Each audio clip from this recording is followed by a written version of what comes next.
अच्छा जी, अब हमारा लास्ट जो कंपोनेंट है that is services and service costing. तो पहले हम जिस तरह हमने कल बात की थी जॉब क्या है और जॉब कॉस्टिंग क्या है, इसी तरह हम पहले बात करते हैं आज सर्विस क्या है, सर्विस की नेचर क्या है, और फिर सर्विस कॉस्टिंग पे बात करेंगे कि सर्विस की कॉस्टिंग कैसे की जाती है। Service is an activity performed by one party, one organization for the benefit of another, जो कि यूजुअली कस्टमर होगा।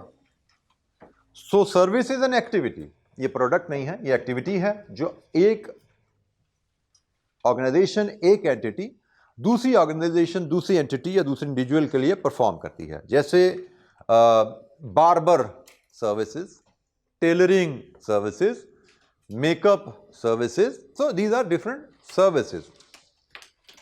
और आगे चले बिजनेसेस में तो hotel services, they are not hotel, they are not selling products, they are selling room service. आप जहाँ स्टे करते हैं, restaurant definitely they are selling food, वो तो प्रोडक्ट है, लेकिन हम सर्विसेज की बात करें।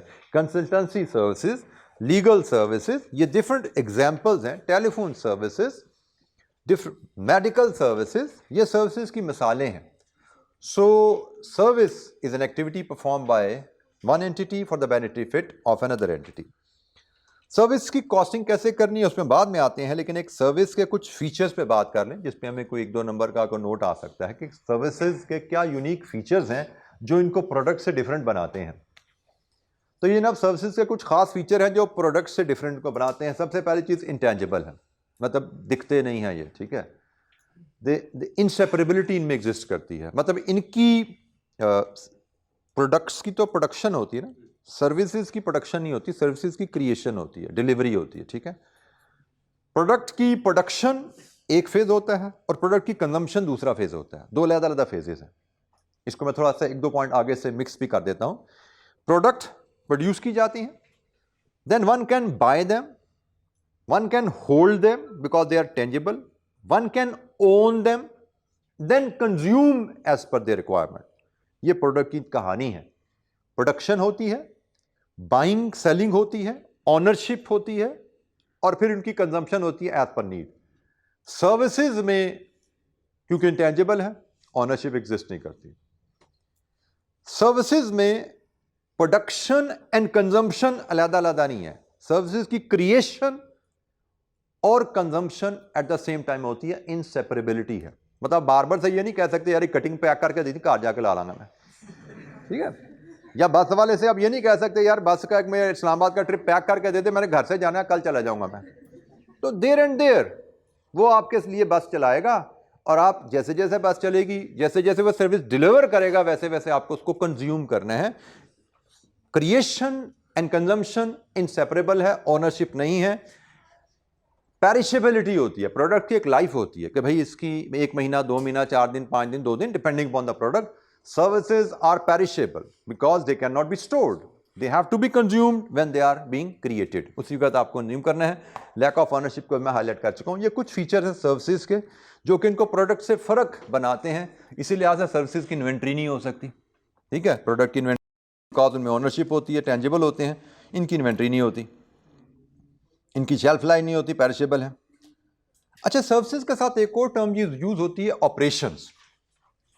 ऑपरेशंस क्या है, इसको हम सिर्फ टर्म को समझ लेते हैं, फिर इनकी costing, service costing, operation costing, इन दोनों को डिस्कस करेंगे। ऑपरेशन भी एक तरह की एक्टिविटी ही है, प्रोसेस है जिसको रन किया जाता है। लेकिन इसकी देखने का अंदाज, इसको कैलकुलेट करने का अंदाज थोड़ा, जैसे हम ऑपरेशन बात करें, call centre operation, call centre operation, call centre का पता ना सबको क्या होता है। So, call center operation, it is an operation. Setup किया जाता है to provide, to serve some organization, but organization जो कॉल सेंटर बनाती है वो सर्विसेज नहीं सेल कर रही होती, वो अपनी फीस सर्विस के हिसाब से नहीं चार्ज करती, वो अपनी फीस ऑपरेशन के हिसाब से चार्ज करती है। जैसे बार्बर शॉप की बात करें, दे सेल सर्विस, से पर पर्सन हेयर कटिंग है 200-300 जो भी है, what ever the rate is. Makeup है, पर पर्सन मेकअप है, जिस किस्म का मेकअप है, जो भी चार्जेस हैं पर पर्सन है, दे आर सेलिंग सर्विसेज।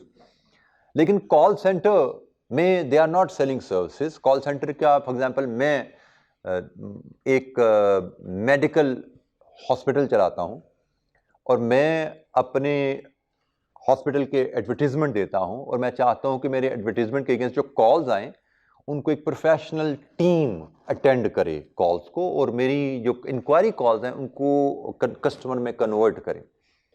तो उसके लिए मैं contact with a call centre कि जी मुझे ये सर्विसेज चाहिए। अब वो मुझसे पूछे जी आपकी कॉल कितनी आएंगी दिन की, तो मैं कहूँगा यार मुझे क्या पता, मैं तो इश्तिहार दूंगा दिन की 100 भी आ सकती हैं, हो सकता है 2 भी आए, नहीं पता मुझे। कॉल की ड्यूरेशन क्या होगी, मैं कहूँगा यार मुझे क्या पता, कस्टमर हो सकता है 2 मिनट में फ़ोन बंद कर दे, हो सकता है कोई कॉल लंबा मसला हो तो आपको 5 मिनट लगाने पड़े।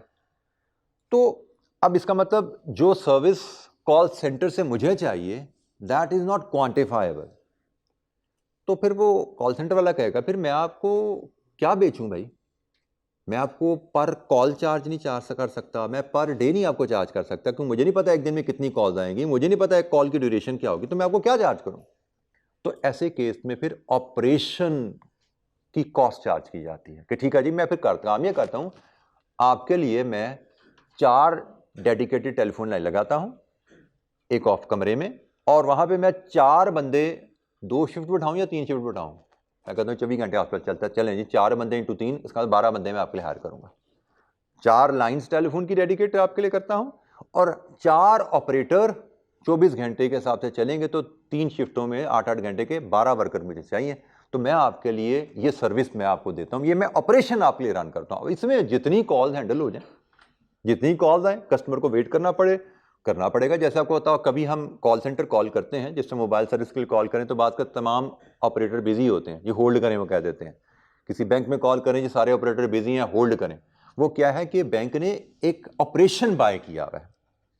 अब उस ऑपरेशन में बैंक हैज टू डिसाइड कि मुझे 4 ऑपरेटर चाहिए, 10 ऑपरेटर चाहिए, जितने ऑपरेटर चाहिए उस हिसाब से वो कॉल सेंटर से बात करते हैं, मुझे इतने ऑपरेटर का ऑपरेशन, इतनी लाइंस, इतने ऑपरेटर का ऑपरेशन सेटअप बना दो।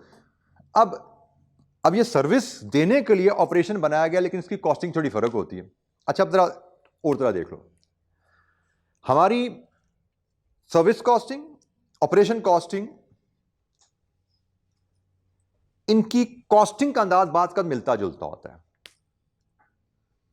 और अक्सर सर्विस कॉस्टिंग और ऑपरेशन की कॉस्टिंग हम जॉब कॉस्टिंग के अंदाज में कर रहे होते हैं। मैं आपको कुछ मिसाल देता हूं।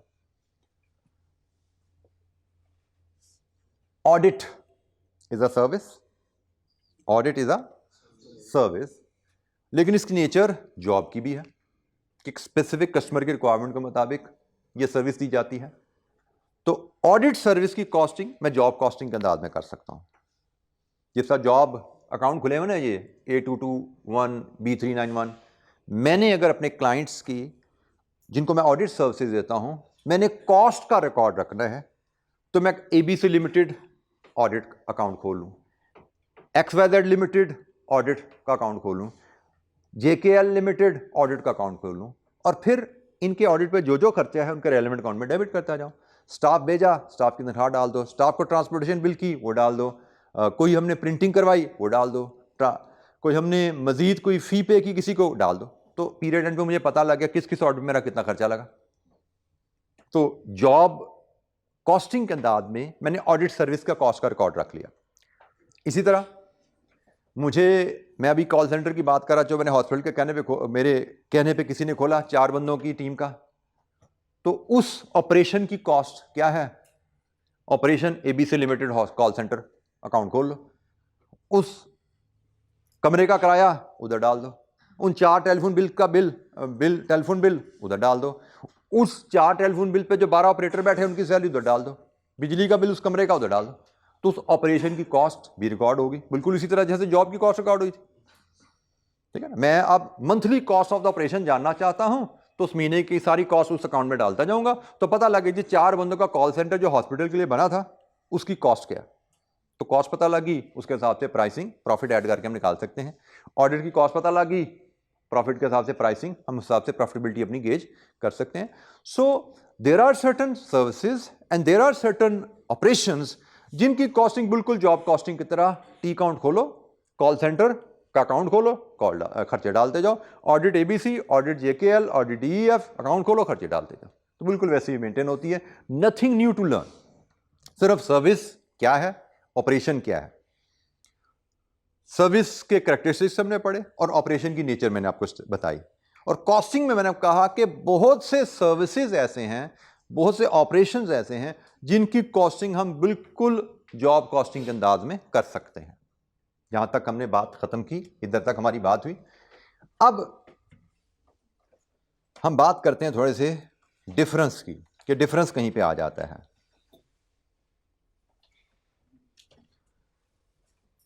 वो डिफरेंस आता है, देयर आर सर्टेन सर्विसेज जहां पे कॉस्ट यूनिट की measurement is a challenge.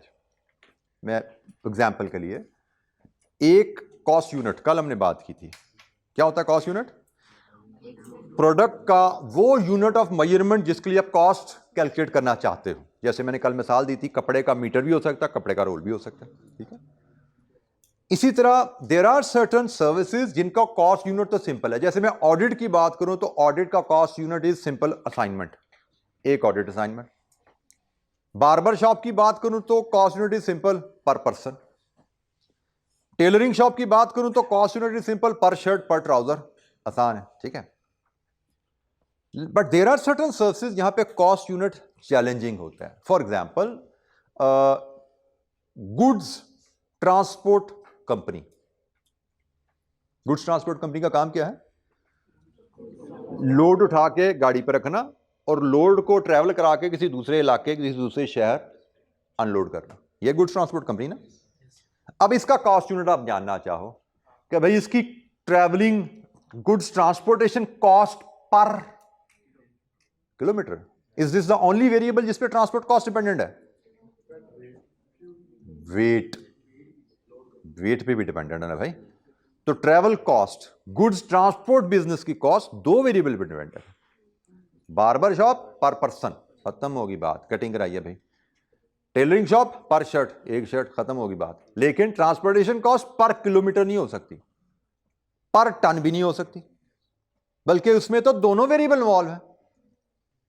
Ton का भी वेटेज है, कितना वेट डाला उस पर भी फ्यूल डिपेंडेंट है, और कितना ट्रेवल किया उस पर भी फ्यूल कॉस्ट डिपेंडेंट है। इसी तरह ट्रांसपोर्ट, पैसेंजर ट्रांसपोर्ट बिजनेस, कितना ट्रेवल किया उस पर भी fuel cost, travelling cost dependent है। कितने लोग बैठे थे गाड़ी में उस पर भी फ्यूल कॉस्ट डिपेंडेंट है। मतलब आप अकेले बाइक पे ट्रेवल करते हो, फ्यूल कम लगेगा। साथ साथी को बिठा लो जो कह रहा था यार तेरा तू जा ही रहा, मनु मिला जा, तेरा कड़ा पलियो लगना है, तो पलियो लगेगा। दो बंदे बैठाओगे तो पेट्रोल ज्यादा लगेगा, इंजन को ज्यादा वेट कैरी करने के लिए जोर ज्यादा लगाना पड़ेगा। तो आप जाते थे तो एक बंदे के साथ एवरेज बाइक की से 50 किलोमीटर आ रही है पर लीटर, तो दो बंदों के साथ जाते तो 40 पे आ जाएगी, 40 किलोमीटर ट्रैवल करेगी गाड़ी। क्योंकि ट्रैवलिंग कॉस्ट दो चीज़ों पर डिपेंडेंट है, एक आपने व्हीकल पर वेट कितना डाला और दूसरा डिस्टेंस कितना ट्रैवलिंग की। तो ये एक एडिशनल कॉम्प्लेक्सिटी आती है सर्विस कॉस्टिंग में। हम इसको कहते हैं कि यहां पे कॉस्ट यूनिट एक नहीं होता, फिर दो कॉस्ट यूनिट बन जाते हैं। अब दो कॉस्ट यूनिट जब बन जाएं किसी सर्विस में, तो how to deal with that, ये एक छोटा सा कॉन्सेप्ट है जो कि कभी हिस्टोरिकली टेस्ट तो नहीं हुआ। इससे रिलेटेड हम एक दो छोटी छोटी सी एक्टिविटीज़ कर लेते हैं, और वही दो एक्टिविटीज़ ही जो हम करेंगे एक दो, वही आप समझिए आपके लिए काफ़ी होंगी इंशाअल्लाह। आपको इनके अलावा कोई ज़्यादा दाएं बाएं जाने की ज़रूरत नहीं है। मैं आपको पहले ही बता चुका हूँ कि एग्ज़ाम पॉइंट ऑफ व्यू से जो जॉब तक हमने पढ़ लिया वहीं तक अभी तक एग्जामिन हुआ है। सर्विस की जितनी मैंने डिस्क्रिप्शन, थोड़ी सी इंट्रोडक्शन, नेचर, ऑपरेशन की नेचर बताई, ये कभी एग्जामिन नहीं हुआ। और अब ये थोड़ा सा हम न्यूमेरिकल जो करने जा रहे हैं कि कॉस्ट यूनिट थोड़ा कॉम्प्लेक्सिटी जो क्रिएट कर रहा है। बाय द वे, इसी तरह होटल की बात करो, होटल में आप होटल का किराया पूछो जी, किराया कितना जी कमरे का, वो कहेगा जी कमरे का किराया तो एक का दो का, हमने कहा जी दो का, कहेगा जी कितनी रातों का, कितनी रातों के लिए चाहिए कमरा आपको, तो रूम भी चाहिए और नाइट भी चाहिए, उसको दोनों इन्फॉर्मेशन चाहिए, फिर ही वो कॉस्ट निकालेगा और प्राइस देगा ना आपको। तो यहां पे भी कंपोजिट यूनिट हो गया। गुड्स ट्रांसपोर्ट में उसको दो इन्फॉर्मेशन चाहिए आपके सप्लायर को, वेट, डिस्टेंस। पैसेंजर ट्रांसपोर्ट में दो इन्फॉर्मेशन चाहिए, number of passengers, distance. Hotel में दो इन्फॉर्मेशन चाहिए, number of rooms and number of nights. तो हम कहते हैं इस केस में सर्विस इंडस्ट्रीज में there is a concept of composite cost unit. एक से ज्यादा कॉस्ट यूनिट मिल के कॉस्ट यूनिट बनते हैं, अब उसको हमने डील कैसे करना है उस पर हम बात करने जा रहे हैं। मैं फिर बता रहा हूँ, ये एग्जाम में अभी तक टेस्ट नहीं हुआ आपके लिए जो 2 एग्जाम्पल यहाँ पे आपसे शेयर की जाएंगी वही आपको समझ के रिवाइज करनी होगी दोबारा, और इसके अलावा कोई R&D इस पर करने की शायद आपको ज़रूरत नहीं है। और रिवीजन करते रहना है बेटा, क्योंकि अभी तक एग्जाम में आया तो नहीं, लेकिन आपको 3, 4, 5 नंबर का पार्ट यहाँ से बन सकता है। बड़ा स्मार्ट सा एक छोटी सी कैलकुलेशन एग्जामिनर इधर से ज़रूर बना सकता है, तो इसलिए आपने इसको कैरी जरूर करना है। पास पेपर में आपको इसके ऊपर कुछ नहीं मिलने वाला।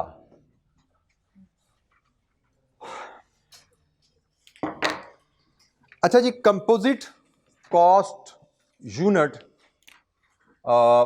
हमने कहा कि भाई ट्रैवलिंग कॉस्ट पर किलोमीटर भी होती है और कॉस्ट पर से मेट्रिक टन भी होती है। गुड्स ट्रांसपोर्ट के रेफरेंस से बात करें, ट्रैवलिंग कंपनी के हिसाब से बात करें तो कॉस्ट पर किलोमीटर भी होती है और कॉस्ट पर पैसेंजर भी होती है। ये दोनों मिलते हैं तो पता लगता है भी कॉस्ट क्या होनी है। होटल बिजनेस की बात करें तो कॉस्ट पर रूम भी होती है और कॉस्ट पर डे भी होती है। ये दो कॉस्ट यूनिट आ रहे होते हैं। ये आपका गुड्स ट्रांसपोर्ट बिजनेस है, ये आपकी पैसेंजर ट्रांसपोर्ट सर्विस है,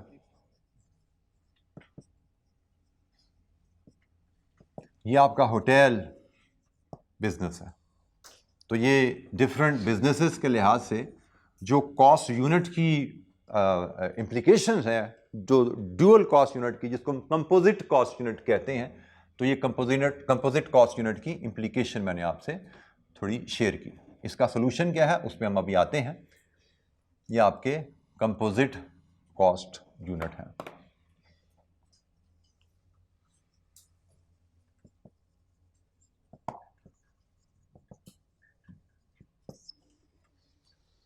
अच्छा, जब इनसे हम डील कैसे करते हैं, कंपोजिट कॉस्ट यूनिट से डील करने का तरीका कार होता है कि आपके 2 कॉस्ट यूनिट हैं, एक किलोमीटर है और एक मेट्रिक टन है।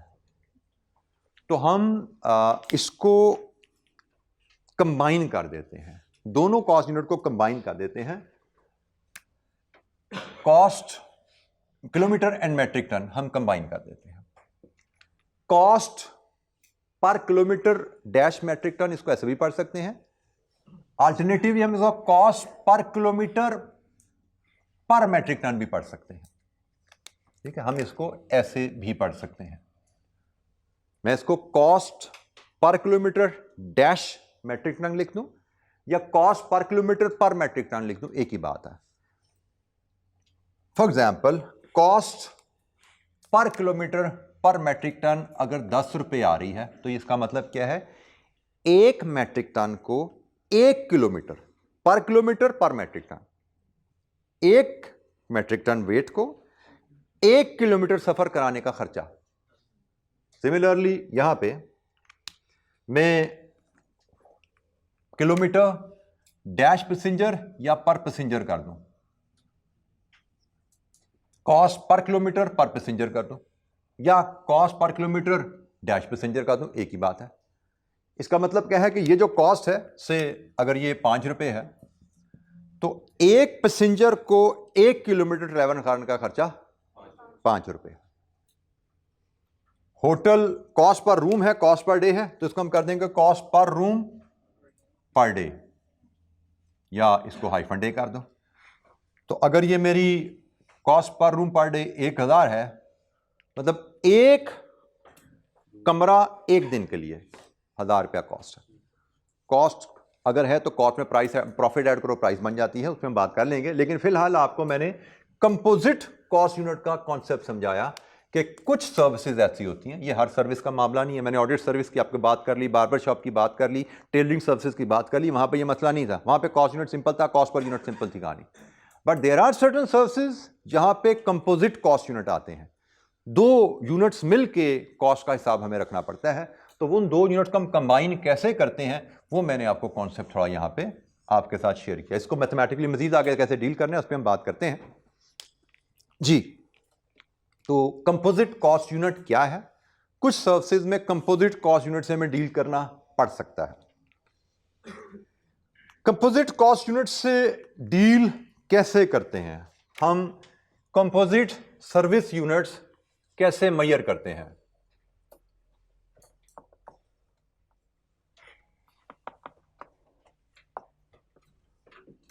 हमने कहा कि हमारे यहां पे दो सर्विस यूनिट्स हैं, किलोमीटर्स एंड मेट्रिक टन। यहां पे हमारे दो सर्विस यूनिट्स हैं, किलोमीटर्स एंड पैसेंजर। यहां पे हमारे दो सर्विस यूनिट्स हैं, रूम्स एंड डे।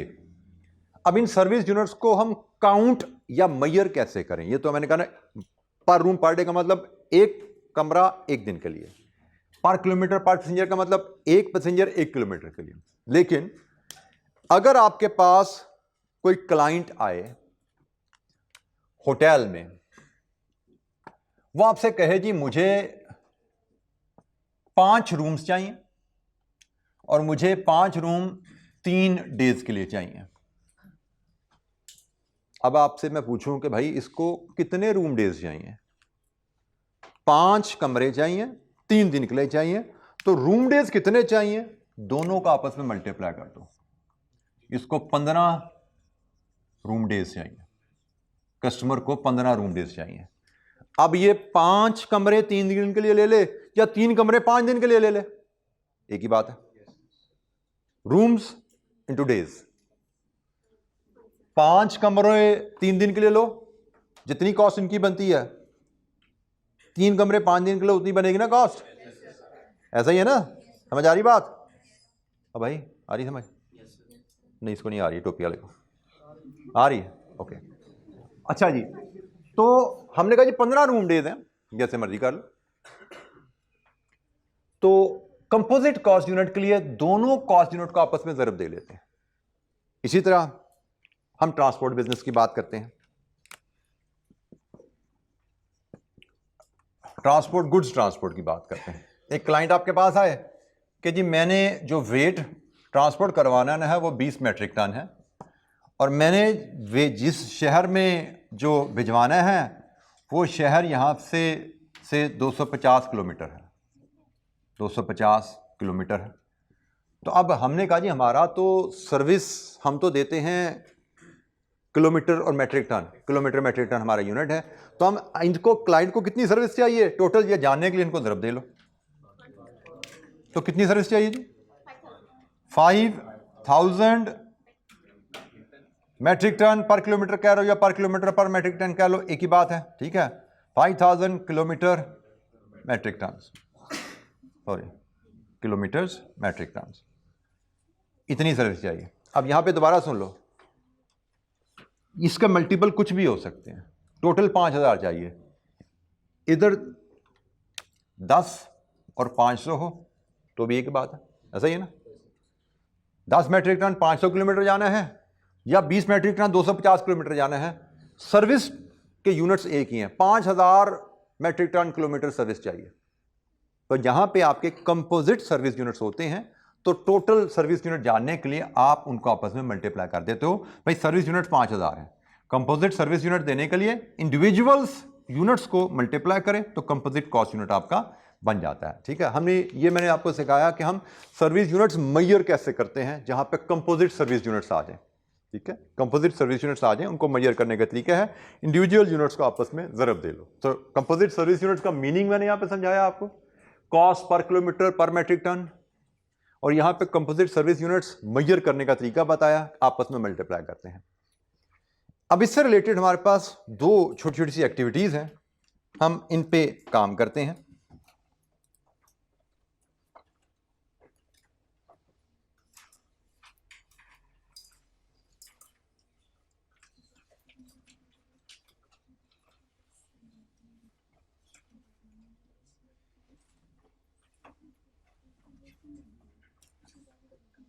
नीचे जी ये दो इलस्ट्रेशन हमारे पास हैं, इलस्ट्रेशन 1 एंड 2। पहले हम देखते हैं जी इलस्ट्रेशन 1 को। रिक्वायरमेंट है, what would be a useful measure of cost of providing hotel services and calculate cost for each cost unit. उसने कहा होटल सर्विसेज का सूटेबल यूनिट ऑफ मेजरमेंट बताओ और कॉस्ट पर यूनिट बताओ। तो भाई होटल का सूटेबल कॉस्ट यूनिट तो हम भी पढ़ के आए हैं, पर रूम पर डे होता है, पर room per day. Composite cost unit होता है होटल में और वो पर रूम पर डे। उसने कहा जी कॉस्ट पर यूनिट बताओ, कॉस्ट पर रूम पर डे बताओ। तो हम जरा पढ़ते हैं डाटा, फिर यहां से कॉस्ट पर यूनिट निकालते हैं। Hotel has 80 standard twin bedded rooms. The hotel is fully occupied for each of the 350 days. 350 दिन होटल चलता है और उसमें 80 कमरे हैं और 80 कमरे 350 दिन ऑक्युपाइड रहते हैं, fully occupied in each year that it is open. The total cost of running the hotel each year is 336,000. ये डाटा दे दिया उसने होटल का। 80 कमरे 350 दिन फुली ऑक्युपाइड चलते हैं। फुली ऑक्युपाइड का मतलब 80 कमरे 350 दिन सर्विस देते हैं क्लाइंट को, और उसके बदले होटल की कॉस्ट क्या आती है 3360। हमसे दो सवाल पूछे गए हैं पहले पार्ट में। एक, कॉस्ट यूनिट बताओ।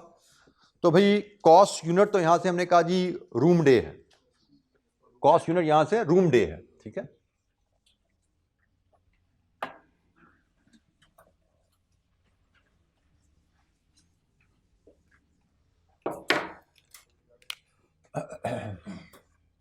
इलस्ट्रेशन 1 इस केस में हमारा कॉस्ट यूनिट पार्ट ए में is cost unit for hotel industry, cost unit for hotel industry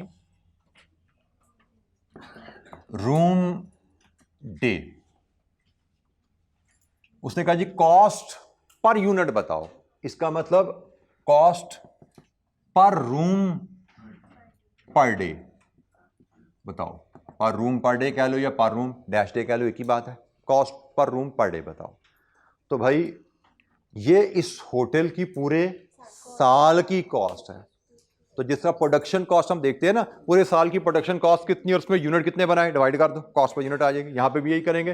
पूरे होटल की कॉस्ट गिवन है तो पूरे साल में होटल ने कितने सर्विस यूनिट्स दिए, तो सर्विस यूनिट देने का तरीका क्या होता है, इंडिविजुअल यूनिट्स को मल्टीप्लाई कर दो। तो हम annual cost of managing hotel लेंगे और उसको डिवाइड करेंगे एनुअल रूम डेज ऑपरेटेड, कितने रूम डे हमने काम किया या कितने रूम डेज हमने यूनिट्स सर्विस प्रोवाइड की। तो एनुअल कॉस्ट हमारी है 3360,000 और हमने पूरे साल में 80 कमरे 350 दिन ऑपरेट किए। यही सीखा था ना, मल्टीप्लाई कर देंगे तो रुपीज 120 पर रूम पर डे। मतलब एक कमरे को एक दिन ऑपरेट करने की कॉस्ट 120 है। एक कमरे को एक दिन मैनेज करने की, ऑपरेट करने की कॉस्ट, बिजली गैस पानी हेल्पर जो भी खर्चे लगते हैं वो 120 रुपए हैं, क्योंकि हमने पूरे साल में इतना खर्चा लगाया और उसमें इतने रूम डेज सर्विस दी। ये टोटल रूम डेज की सर्विस आ गई और ये उनकी कॉस्ट आ गई। तो कॉस्ट पर रूम डे क्या है,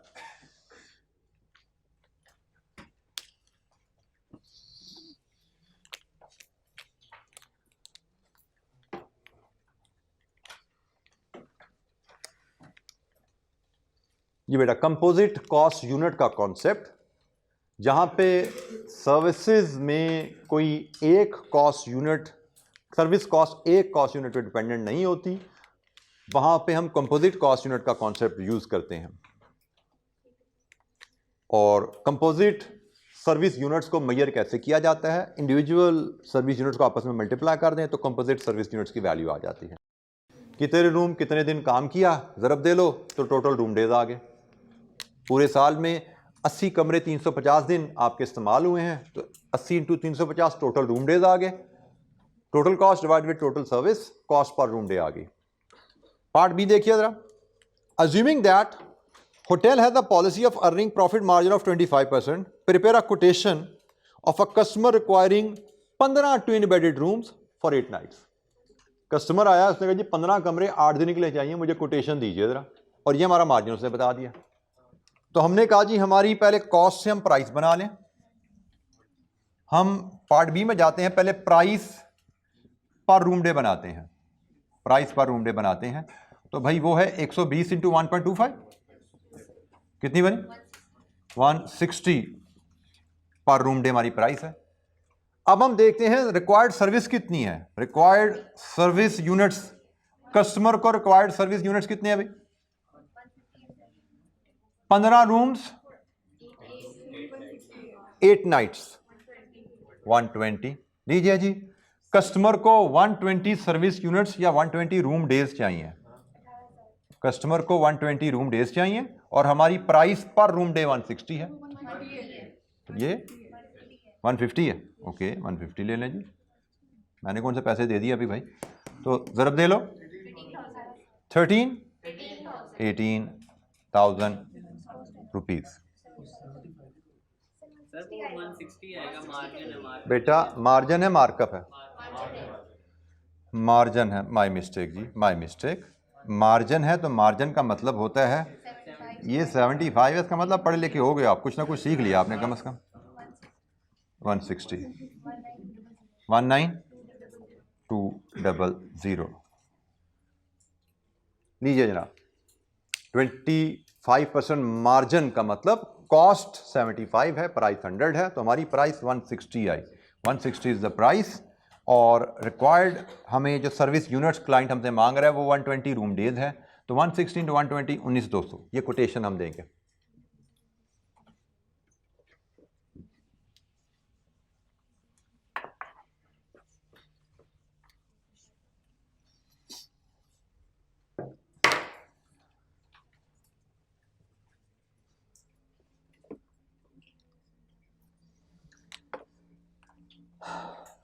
जी एनी क्वेश्चन? अच्छा, एक और कंपोजिट सर्विस यूनिट्स को लेके ट्रांसपोर्ट, पैसेंजर ट्रांसपोर्ट पे सवाल। रिक्वायरमेंट लगभग सिमिलर ही है। What would be a useful measure of cost of providing the train service between the two cities and calculate the cost for each cost unit. Suitable cost unit क्या है और cost per unit बताओ क्या है, ठीक है। तो passenger train है तो सूटेबल कॉस्ट यूनिट यहाँ पे उसने यूज किया हुआ है टर्म्स माइल्स, यहाँ पे से टर्म यूज किया माइल, तो cost per passenger per mile, ठीक है। Cost per passenger per mile कह लो, पर माइल पर पैसेंजर कह लो, एक ही बात है। Cost per passenger per mile कह लो, ठीक है। तो हमारी cost per passenger per mile यहाँ पे कॉस्ट आएगी, कॉस्ट यूनिट आ जाएगा। और कॉस्ट कैलकुलेट करना, डाटा पढ़ते हैं फिर कैलकुलेट कर लेते हैं। अ train company operates a service between two cities, south town and north town. The distance between the cities is 400 miles, distance 400 mile है। During the previous year, company transported 2 lakh passenger from south to north town and 175 passenger from north to south town, and the total cost of operating the service was 60 million। पिछले साल में 60 million का खर्चा लगा के ये उसने passenger transport service दी है। हमसे कहा गया बताइए पहली चीज सूटेबल कॉस्ट यूनिट क्या, तो हमने कहा जी सूटेबल कॉस्ट यूनिट तो है passenger mile. Illustration number 2, part A, cost unit is passenger per mile कह लो या पैसेंजर माइल कह लो, एक ही बात है, ठीक है जी। या माइल पर पैसेंजर कह लो या माइल हाइफन पैसेंजर कह लो, एक ही बात है। माइल पहले ले जाओ पैसेंजर बाद में ले जाओ, पैसेंजर पहले माइल बाद में, कोई फर्क नहीं पड़ता इसका। तो पैसेंजर माइल कॉस्ट यूनिट आ गया। फिर हमें कहा गया कॉस्ट पर पैसेंजर माइल बताओ क्या है।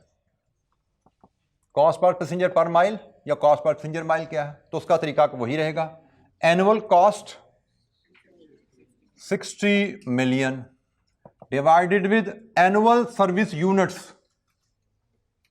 सर्विस यूनिट कैलकुलेट करने का तरीका क्या है, एक के यूनिट्स मल्टीप्लाइड विद दूसरे के यूनिट्स।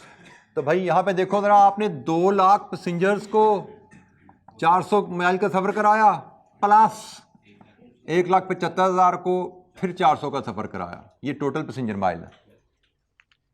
आपने 60 मिलियन में 2 लाख पैसेंजर को एक तरफ लेके गए और 1,75,000 को वापस ले गया, ऐसा ही है ना। तो आपने ये पैसेंजर माइल सफर कराया, ये पैसेंजर माइल सफर कराया, खर्चा कितना है इतना, तो कॉस्ट पर पैसेंजर माइल जी 0.4 पर पैसेंजर माइल। मतलब एक पैसेंजर को 1 माइल ट्रेवल करने की कॉस्ट 0.4 है इस ट्रेन सर्विस पे। एक पैसेंजर को 1 माइल ट्रांसपोर्ट सर्विस है ना, 400 किलोमीटर 2 सिटीज के दरमियान फासला है। 2 लाख बंदों को यहां से यहां लेके गए हैं आप 400 किलोमीटर, और 2.25 लाख बंदों को भाई यहां से उठा के वापस यहां लेके आए हैं। तो 2 लाख बंदों को एक तरफ लेके गए, ये उनके पैसेंजर माइल हैं, 2.25 लाख बंदों को वापस लेके आए, ये उनके पैसेंजर माइल हैं। तो टोटल पैसेंजर माइल जो ट्रेन सर्विस आपने दी है, जो ट्रेन ने टोटल पैसेंजर माइल सर्विस दी है वो है, और ये उनकी टोटल कॉस्ट है। तो कॉस्ट पर पैसेंजर माइल आ गया।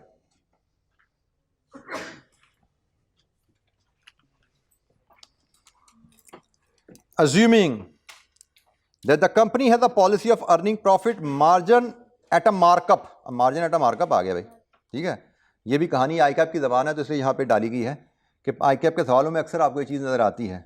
Markup at a markup margin, profit margin 25% markup है।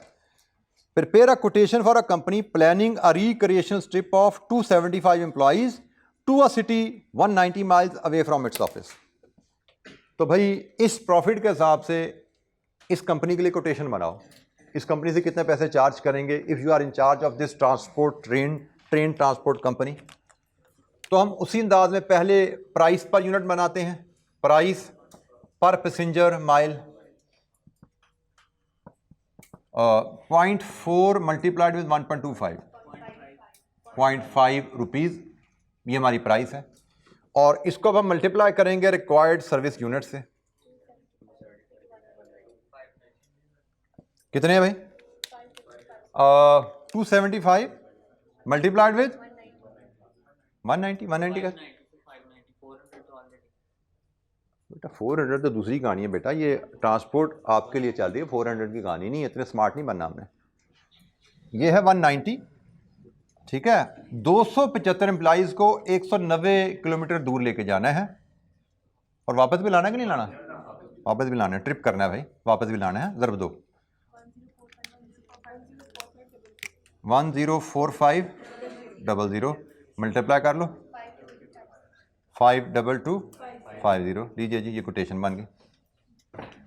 तो 275 एम्प्लॉइज़ को 190 किलोमीटर का राउंड ट्रिप करवाना है, तो 275 एम्प्लॉइज़ इंटू 190 किलोमीटर, ये पैसेंजर माइल हो गए एक तरफ के, ज़रब दो राउंड ट्रिप हो गया, ये टोटल पैसेंजर माइल सर्विस है, ये प्राइस पर पैसेंजर माइल है। तो इतनी हम जनाब कोटेशन देंगे क्लाइंट को कि भाई ये है आपकी कोटेशन अगर आप ट्रिप लगाना चाहते हो तो।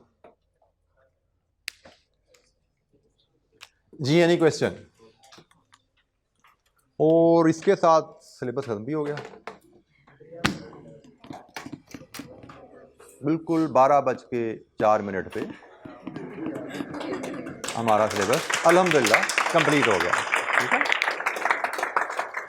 जी। Any question? अच्छा जी, सिलेबस हमारा ख़त्म है। अब बाकी अब आप लोगों की रिवीजन की दौड़ शुरू होती है। रिवीजन के बारे में बेटा मेरा बड़ा स्ट्रॉन्ग एक बिलीफ होता है कि रिवीजन प्लान किसी बच्चे का क्या होना चाहिए ये उसका डिपेंड करता है उसके पिछले 4 महीने के करतूतों पे, ठीक है। हर बच्चे के करतूत चूँकि फ़र्क होते हैं तो इसलिए हर बच्चे का रिवीजन प्लान भी फ़र्क होना चाहिए। मैं I will be there to support you all with your revision, जहाँ पे इशू आएगा आई विल बी देयर। लेकिन मुझे जो बात without any respect to any other teacher, और बच्चों की भी मिसअंडरस्टैंडिंग में मकसद उनको कोई डाउनग्रेड करना नहीं है किसी बच्चे को भी, लेकिन बच्चे अक्सर है टीचर के पास जो है हमें रिवीजन प्लान देते हैं, और एक रिवीजन टीचर भी रिवीजन प्लान हंसी निकाल के सोशल मीडिया पे फैला देते हैं, ये रिवीजन प्लान जी हमारा। अब वो रिवीजन प्लान किस कैटेगरी के बच्चे के लिए है ये आपको नहीं पता, किसको सूट करेगा किसको सूट नहीं करेगा, यू डोंट नो। तो मैं इस चीज़ के बड़ा ख़िलाफ़ हूँ कि आप टीचर से रिवीजन प्लान मांगें, और मैं इस चीज़ के खिलाफ हूँ कि टीचर को भी मुझे लगता है रिवीजन प्लान देना नहीं चाहिए। गाइडलाइन दी जा सकती है 1-to-1 केसेस पे। अभी आपने कहा जैसा मतलब बच्चे मुझसे पूछते हैं जी मेरे पिछले 4 महीने के तू दिए हैं, what should I do now, तो मैं उसको बता देता हूँ भाई जो टाइम रह गया जो तुमने पीछे किया उसके हिसाब से तुम्हें ये करना चाहिए, give it your best shot, इस टाइम में आप यही कर सकते हो तो ये करके चलो आगे। कोई दूसरा बच्चा आएगा उसकी अपनी मसरूफियत 4 महीने की कुछ हो रही है, उसकी गाइडलाइन कुछ और होगी। फॉर एग्जाम्पल जिस बच्चे ने सिलेबस अभी सही तरह रिवाइज ही नहीं किया तो उसकी गाइडलाइन तो ये है भाई रिवीजन पे ज़्यादा टाइम दो, प्रैक्टिस के लिए टाइम बच्चे तो देख लेना, रिवीजन पहले करो, कॉन्सेप्ट पक्के करो। लेकिन एक बच्चा है वो कहता है जी मैं रिवीजन तो मेरी बड़ी तगड़ी है, मुझे क्या करना चाहिए, तो उसके लिए प्रैक्टिस बेस्ड रिवीजन स्ट्रेटजी होनी चाहिए कि भाई ठीक है रिवीजन पे टाइम कम देना, प्रैक्टिस पे ज़्यादा टाइम दो ताकि तुम अपनी स्किल को मजीद एनहांस करो, ठीक है। तो हर बच्चे को अपना खुद बेहतरीन जज होता है वो कहाँ खड़ा है। कॉन्सेप्ट गाइडलाइन मैं आपको दे देता हूं। सबसे पहले रिक्वायरमेंट है कि आपकी बेसिक प्रिंसिपल पे, असूलों पे, हर चैप्टर पे ग्रिप होनी चाहिए आपकी, कि आपको पता होना चाहिए कि इस चैप्टर में हमने क्या क्या पढ़ा है और क्या क्या असूल हैं जो हमने यहाँ इस चैप्टर में पढ़े हैं, वो आपके जहन में ऐसे रेडी होने चाहिए।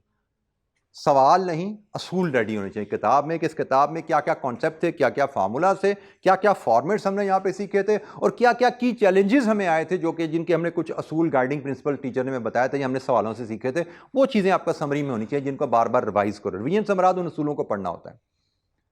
आपने पहले स्टेज पे उन असूलों को सीखना है, उन पे कमांड लेनी है और रेडीली आपके दिमाग में वो असूल आने चाहिए। इतनी एबिलिटी और इतनी रिवीजन आपकी होनी चाहिए।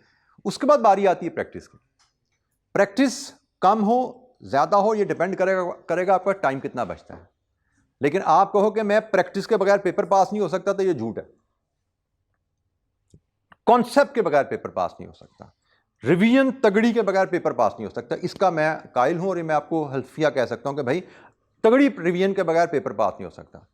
लेकिन प्रैक्टिस कम हो, बहुत कम हो, तो भी पेपर पास हो सकता है, प्रोवाइडेड आपकी एग्जाम टेक्निक्स पे ग्रिप अच्छी है, एग्जामिनेशन में आप अलर्ट हो, आपको जो चीज़ें बताई गई हैं कि कैसे पेपर को पढ़ना है, कैसे उसको अटेम्प्ट करना है, कैसे टाइम ज़ाया करने से बचना है, इन चीज़ों का ख्याल रख लोगे तो कम तैयारी, कमज़ोर प्रैक्टिस के साथ भी पेपर पास हो जाता है। मैंने खुद अपने सीए फाइनल के एग्ज़ाम ऐसे पास किए हैं।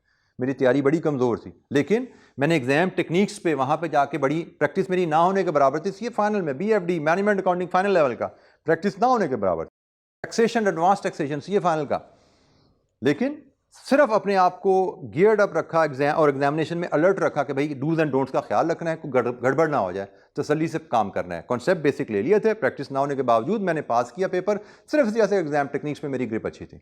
तो मैं फिर कह सकता हूँ कि मैं ये नहीं कह रहा कि प्रैक्टिस नहीं करनी, मैं कह रहा हूँ प्रायोरिटी क्या है। पहली प्रायोरिटी रिविजन्स हैं, कॉन्सेप्ट पे ग्रिप पूरी होनी चाहिए, सिलेबस कवरेज पूरी होनी चाहिए, देन डेफिनेटली प्रैक्टिस है। और एग्जाम टेक्निक्स तो रिवीजन की या नहीं की, प्रैक्टिस की या नहीं की, उसके बगैर तो पास हो ही नहीं सकते, उस पर तो आपको तवज्जो देनी है। और मैं इसके रीकैप के लिए इंशाअल्लाह मैं भी प्लान करूंगा आपसे कोई फॉर्मल सेशन रखने का। अदरवाइज एग्जाम टेक्निक्स में अगर आपको याद हो तो हमारा ओरिएंटेशन का जो पहले 1.5-2 घंटे थे क्लासेस के पहले एक सेशन के, वो इसी चीज़ पे थे और ये यूट्यूब पर लेक्चर अवेलेबल भी होंगे अगर आपके पास हाइब्रिड एक्सेस नहीं है तो। वो ये रिवीजन शुरू करने से पहले अपनी वो 2 घंटे 1.5 घंटे जाकर सुन लेना, एक दफ़ा कोई इशू हो तो पूछ लेना। और बाकी आपको व्हाट्सएप पे भी कम्युनिकेशन का तरीका पता है, व्हाट्सएप पे भी कम्युनिकेट करते हैं। मैं रेगुलरली कॉलेज में टाइम फिक्स करके तो नहीं आऊँगा, लेकिन नीड बेसिस पे जब बच्चे मुझे डिमांड करेंगे I will make my self available in the college.